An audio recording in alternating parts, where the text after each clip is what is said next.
So it's really taking some of those old product philosophies that Google can no longer adhere to for whatever internal political reasons and issues of scale, and doing them but twice as good.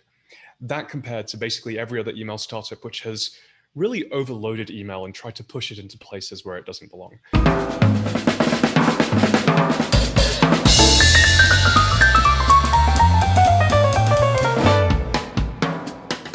And we are recording. This is another episode of the Automate and Grow podcast. My guest today is Rahul Vohra, and hopefully I pronounced his name right. He is the founder and CEO of Superhuman, which is addressing a huge problem that we all have. And what is that? What is Superhuman and what are you guys doing? Well, Superhuman is the fastest email experience in the world. And as for the problem being huge, you couldn't have said it better. There's roughly 1 billion professionals in the world, and on average, we spend 3 hours a day reading and writing email. And with Superhuman, you can save anywhere from half an hour to many hours per week. And many of our customers end up getting to their inbox twice as fast as before, replying to their important emails sooner. Many of them actually seeing inbox 0 for the first time in years. So how did you decide that this was a problem you were going to solve? It was a very personal problem for me. So previously, I also had an email startup called Reportive. We built one of the first Gmail plugins to scale to millions of users. When people email you, on the right-hand side of Gmail, we showed you what they look like, where they're based, where they work, their recent tweets, made it really easy to connect with them on a personal basis. Now, that product grew really quickly, ended up selling it to LinkedIn in 2012, where my team and I ran all of LinkedIn's email integrations. So it was our job to get LinkedIn profile data inside of email clients. And on that journey, I became intimately familiar with how professionals were doing their email. And the TLDR is really badly. And bizarrely, I could see Gmail getting worse every single year, becoming more cluttered, using more memory, consuming more CPU, slowing down your machine. It turns out that Gmail inside of Chrome is the single biggest reason why your laptop will run out of battery. I thought, this is absurd. Now, on top of this, people were installing plugins like our own, Reportive, but also Boomerang, Mixmax, Clearbit, Yesware, you name it, they have it. And each of those plugins takes these problems of performance, speed, offline, CPU, memory, battery, and makes each one of them dramatically worse. So we simply decided, look, it's time for change. And so we imagined an email experience that's blazingly fast, where every interaction takes place in 100 milliseconds or less, where searches feel instantaneous, where you never have to touch the mouse. You can do everything from your keyboard. You can fly through your inbox. An email experience that was visually gorgeous, which yet had all of the Gmail plugin ecosystem functionality baked right in, so you didn't have to bolt on different plugins. An email experience, of course, that just works offline. And with that, we built Superhuman. And here we are today. So how long ago did you guys start up and where are you guys at now? Well, we started working on the company. I started first. I was at the tail end of 2014, brought on board my two co-founders, Conrad and Vivek, in the summer of 2015. So we started writing code at that point. So at this point, we're over 5 years into our journey, about 60 people plus, growing really quickly, just had a tremendous year this past year and also last year. Raised about $51 million from first round capital, Andreessen Horowitz, lots of other great venture firms. Marc Andreessen himself sits on our board. So it's really off to the races for us. I mean, that, first of all, that's a crazy pedigree that you have and that you get to work with. So I definitely want to talk about that for a second after this. But the product itself is really interesting because, you know, a lot of us are conditioned to just buy a computer, you're using either the installed Apple or you're installing Outlook. And to your point, like, the experience is really rough, right? Like it's getting worse and worse, it feels like, and you think you're crazy because it's your imagination. So how do you reimagine email? Like, what is that experience that you're trying to get to? I understand the speed, but how do you make it so that it doesn't lose the functionality that you want? Because there's all these things that you're used to using. Well, I think this is a really good and deep question. And one of the things that we did differently in building our email client compared to the many other startups that have tried to build an email client is not going too crazy in terms of presenting the user interface in a different way or trying to do something completely outlandish. The foundation that we built was, let's make it really, really fast. So in Gmail, for example, when Google built it, Paul Buchheit, the employee at Google who built Gmail, sat down to build it. He had a rule called the 100 millisecond rule. The idea was simple. Every interaction should take place in 100 milliseconds or less. Now, Gmail, of course, is not like that today. You can click on an email, it'll take a second. Searches will take many seconds. We've brought this rule back, but with a vengeance. So we do it twice as good. Every single interaction in Superhuman is actually instrumented to be faster than 50 milliseconds. So it's really taking some of those old product philosophies that Google can no longer adhere to for whatever internal political reasons and issues of scale, and doing them but twice as good. That compared to basically every other email startup which has really overloaded email and tried to push it into places where it doesn't belong. Our goal is to help you get through your work twice as fast as before. Now, on top of that, we found ways in the user interface to add power user functionality, but without cluttering what you see, without making the experience feel visually overloaded. And our trick to that is something that we call Superhuman Command. So there's one shortcut that you have to know. It's just Command K. You type it in, and then boom, you get this box. And you can just type in the thing that you want to do. Maybe it's schedule the email to be delivered at a certain time in some foreign time zone. Or maybe it's to get a reminder if somebody doesn't reply. Or maybe it's to move the sender to BCC because you're on an introduction and to thank them for making the introduction. And all of those things become one keystroke away through the power of Superhuman Command. It's an interesting opportunity. So this is basically a native client for Mac, like an app for Mac or for Windows, or is it like web-based? Both, actually. So you can use Superhuman inside of Chrome on Mac or on Windows. We do also have a native app built for Mac, and we're building a native app for Windows probably next year. And then business-wise, like how many people are using this, and then how do you actually make money? Well, making money is easy.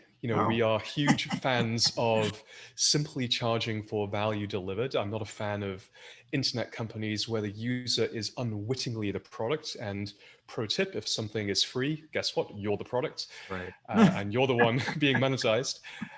We didn't want to do that. So we simply charge for the value we deliver. Superhuman is $30 per user per month, growing super fast. We can't share, as I'm sure you can imagine, sort of precise user numbers or revenue numbers, but we make money simply by charging. And because we're saving our users many hours per week, and we're actually helping them stay on top of an inbox. Here's a crazy fact for you. We just wrapped this analysis. It now turns out that 36% of our users achieve inbox zero in the onboarding itself. And we spend 30 minutes with each customer when they start using Superhuman. That's like a whole other thing that we do. And more than half of all of our customers achieve inbox zero within 4 hours of starting to use the product. So that combination of getting through your email twice as fast as before, plus sustainably maintaining inbox zero, is the thing that we charge $30 a month for. Yeah, because I mean, I think initially people might sit here, oh, it's another $30 a month. Like my email is much cheaper than that. But what the promise is that you're delivering real value. I mean, when 36% of people can get to inbox zero, I mean, let's look at what my number is. 40, like 30, 40,000. How many emails are in your inbox somewhere? It's like 20, 30,000. Yeah, that's quite common, right? That is very common. I think the most I've seen is probably between 1 and 2 million. But even in that case, I remember, because I did that onboarding myself, getting that customer to inbox zero within 4 hours of using Superhuman. Okay, so for anyone that's out there and they're trying to tackle a problem like this, how did you validate it, first of all? Did you go through anything, or did you just kind of say, look, this is the assumption, give me money and let's go do it? That can work. If that works, fantastic, but you're kind of relying on luck at that point. For me, it began with a very individual, intuitive sense of the problem. I've been a startup founder and CEO for 10 years at this point, if not longer. And so I personally knew what it was like to be the kind of person for whom email is work and work is email. Our typical customer is an executive, a founder, an investor, or a manager, or they work in sales, success, or business development. They are living inside their inbox. Their inbox is where they do work. Now, fortunately, I had been that type of person. So I knew just how slow Gmail was getting. And I hate to say it, but this is true, I was also part of the problem. Reportive was the first Gmail plugin to get any degree of popularity, to get to millions of users. And the thing is, if you take a platform that is already slowing down and you start bolting on top other plugins, guess what? It's going to get even more jank. It's going to go even more slow. So I could see the way that this was trending. How did we validate it? Great question. So in year one of Superhuman, I created a landing page. It was really simple, probably had just a paragraph's worth of copy about what we're building and why, and a little box where folks could sign up. Then I found a strategic way to inject Superhuman into the news cycle. So it turns out that was the year, if you recall, that Dropbox had acquired Mailbox and was about to shut them down. And I thought, aha, this is a way that I can be relevant with my story, because it's sort of traditional Silicon Valley life cycle where you have this company, it's really promising, they raise all this funding, it becomes a big deal, then it gets acquired by a company, and then it just sort of disappears and ultimately is a letdown and people feel hard done by. How do you solve that? Now, I happen to have a very successful acquisition, and Reportive had a 10-year lifespan. Many, many years after the acquisition, it continued to be used and loved by many people. And so I ended up writing a piece that is still a relevant piece today, so evergreen content marketing, if you will, on how to survive and thrive post an acquisition. And it's pretty interesting because as a founder, you have to adopt a certain mentality in order to thrive. As a product manager, which is what most founders end up becoming when they're acquired, you need a very different set of behaviors. And many founders don't make that transition well. So I wrote that article, posted it on a very popular Medium publication, had it syndicated into QZ.com and some other sources. And that article ended up sending us in the region of 10 to 20,000 new signups. Wow. Now, for every person who then crazy. signed up, this is the trick. And I'm an active angel investor, and this is always my advice to founders when I invest in their companies is one of the easiest ways to get those early signups in the beginning is just find one PR event in that first year to be relevant to, write some evergreen content. It will send you a spike when it launches and a continuous trail thereafter. But the work doesn't stop there. Every single person who signed up from that received an email from me. Now, it was an automated email, and it was something along the lines of subject line, "Thank you for signing up." And then the body was like, "Hey, this is me. I'm Rahul. I'm the founder and CEO of Superhuman. I'd love to learn more about how you do your email. 2 really quick questions. Number 1, what do you use for email today? Number 2, what do you hate about it?" And obviously not everybody replied, but the people who did, they actually entered a real organic conversation with me. I would respond and they might say something like, "Hey, I use Gmail. I use Boomerang. I think it's pretty cool." And I would say, "Okay, great. Well, what do you really dislike about Gmail? What do you really dislike about Boomerang?" They would then probably say, "I really don't like how slow Gmail has become. Sometimes it hangs for seconds when I click on something. And every now and then it loses a draft. Like if I start it on one computer and I go to my phone, I lose the progress I've made. And for some reason, it just doesn't really work offline. When I'm on a plane, I don't feel like I'm productive as I want to be. And I'm diligently taking notes on all of these things." And then I might ask, "Well, when it comes to Boomerang, what features do you use?" And they might say something like reminders, scheduled send, and their new calendar thing. And I would say, "Well, if you were to stack rank these, which would you say is must have?" And they would almost certainly say something like, reminders are must have, schedule send, if I'm being honest, is a nice to have. And I did this 1,000 times in that first year of Superhuman. And so I did 1,000 customer interviews in year one. That's And amazing. this is the fastest way to do it. The traditional advice is get outside the office and talk to people. And that's just highly inefficient. This way you can conduct on the order of 1,000 conversations in that first year. When you probably see, I mean, it becomes very real at that point in 2 ways. One is people trust your product because they're a part of it, right? They're talking to the founder. When they see the progress of it and they see the things that they talk about become a reality, it's like instant brand equity. Like you can totally see the value of that.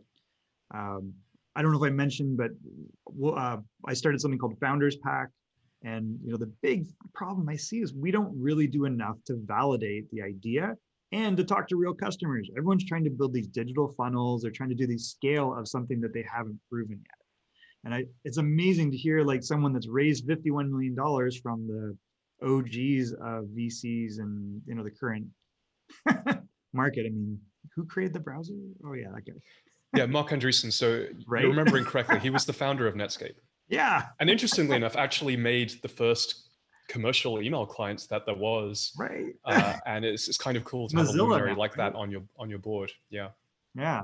Which, but it is amazing that, you've achieved that by doing it like almost like hand bombing, right? Like you're probably doing 3 discussions a day about the product and going in depth on behavior, right? So it's really interesting to see that firsthand and kind of unearth that, because I think there's this overemphasis on funnels and digital ways to reach people, and there's not actual conversations with people look like your customers. So it's pretty interesting to hear that.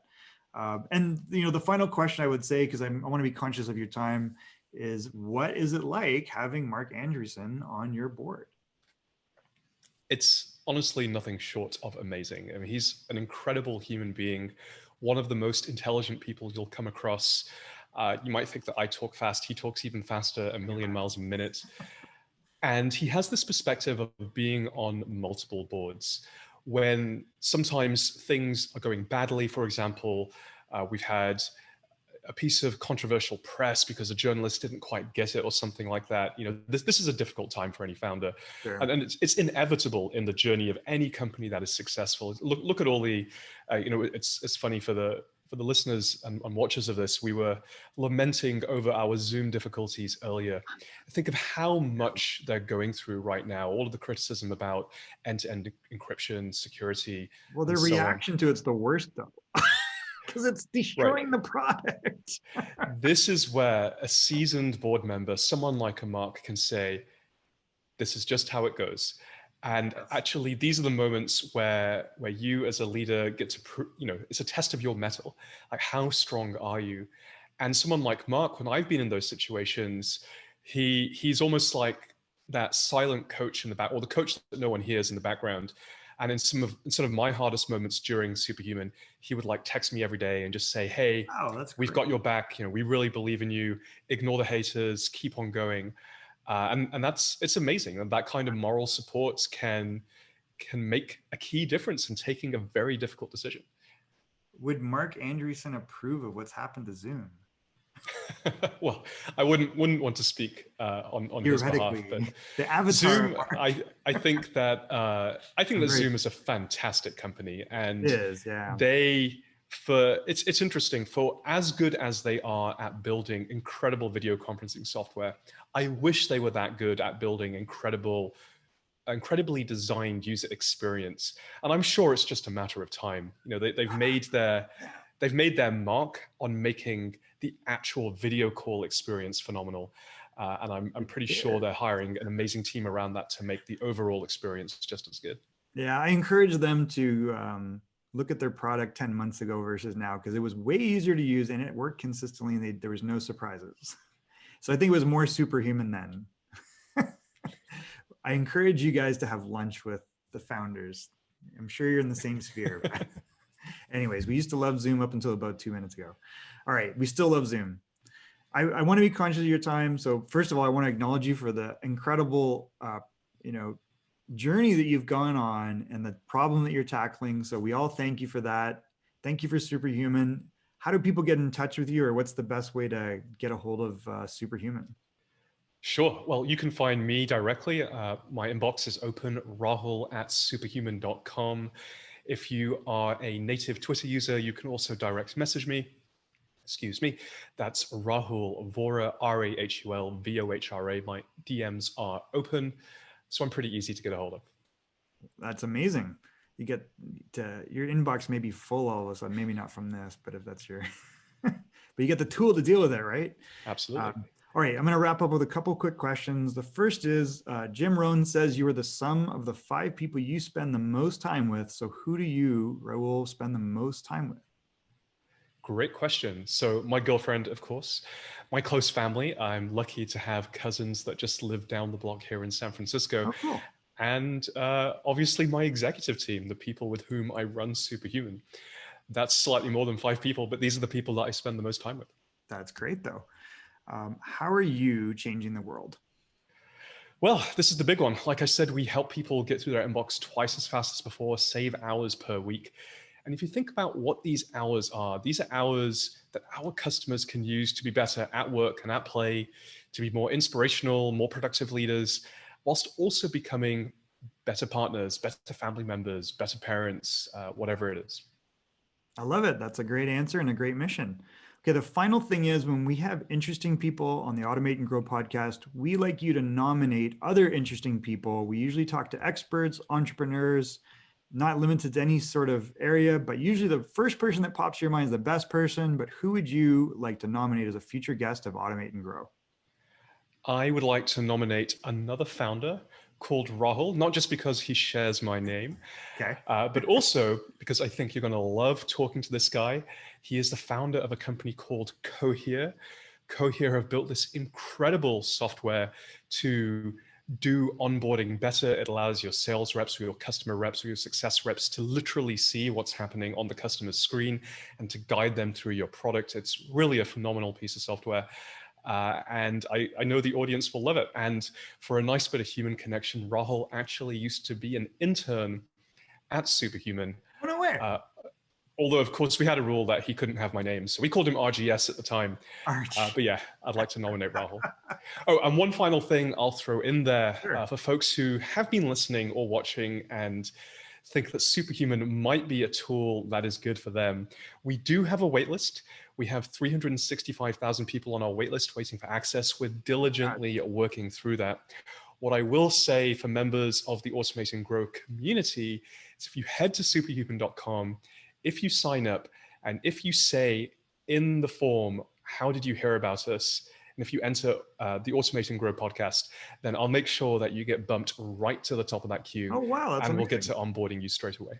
All right. I feel like I have to do a bunch of extra video promotion of this now because that's a really great offer to jump to the head of the queue. So. For sure. Thank you so much for that. Well, I want to acknowledge you again for the work that you're doing. And thank you so much for spending time with me today. I hope to see you come back anytime. And we will see you a future episode. What's an acronym for the other Rahul? R.G.S. R.G.S. Okay. That's his He's going to be like so mad at me for calling him R.G.S. But R.G.S., we look forward to having you on a future episode of Automate and Grow. Thank you so much for your time today. And let me know if there's anything I can do to help you out as well. Thank you, sir. Take care. Bye-bye. This has been another episode of Automate and Grow podcast. We will see you in a future episode of Automate and Grow.